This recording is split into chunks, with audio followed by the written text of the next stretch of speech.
They said it couldn't happen. They said the Indiana Fever were finished before the series even tipped off. 6 players missing. A roster patched together with more hope than health. Facing the 2-time champions. Facing a dynasty. Facing A'ja Wilson, the newly crowned MVP. And yet, on the night the spotlight was supposed to belong to Vegas, history flipped. The Indiana Fever didn't just win, they shattered expectations. Final score, 89-73. A road upset, a moment no one saw coming. And suddenly, the entire WNBA world is asking, how did the team nobody believed in steal Game 1? Stick around, because this wasn't just a victory, this was a statement. From the beginning, the narrative was lopsided. Sportsbooks gave the Fever almost no chance. ESPN panels picked Vegas unanimously. Even casual fans expected a sweep. Headlines spoke of survival for Indiana. Not victory, not hope. Just surviving humiliation. And yet, that same hospital squad, with 6 names scratched from the roster, walked into Las Vegas and turned the entire script upside down. Before tip-off, the Aces crowd celebrated A'ja Wilson's MVP moment. It felt symbolic. Vegas on top. Indiana invisible. But sports have a way of punishing overconfidence. The Fever, who hadn't reached a semifinal in nearly a decade, decided this would be their night. And the architect of that decision? Kelsey Mitchell. Mitchell wasn't just scoring. She was dismantling Vegas possession by possession. 34 points.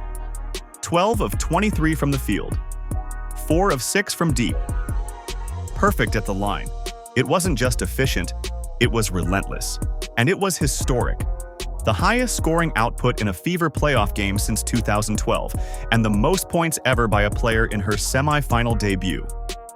On a night scripted for A'ja Wilson, Mitchell rewrote the story in Fever colors.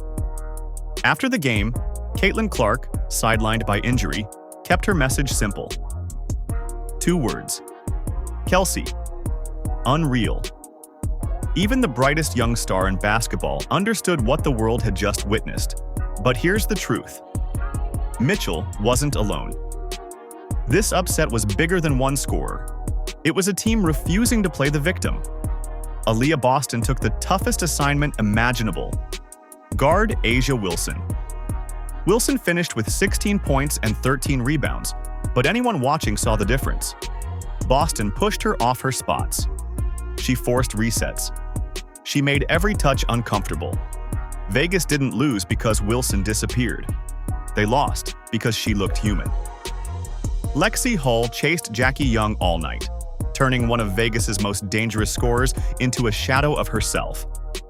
Odyssey Sims attacked relentlessly, breaking down the Aces' defense and flipping tempo in Indiana's favor.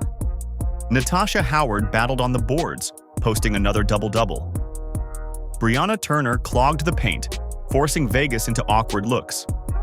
By the numbers, Indiana outscored Las Vegas 50-38 in the paint. Think about that. Against the Aces, the team built to dominate inside. This wasn't luck. This was a blueprint. Even Becky Hammon, the Aces head coach, admitted afterward. We had no answer for Mitchell. And when a defending champion acknowledges that, the message is clear. This wasn't an accident. This was the Fever finding their identity. But here's where the story sharpens. One game doesn't decide a series. The Aces know that. Their fans know that.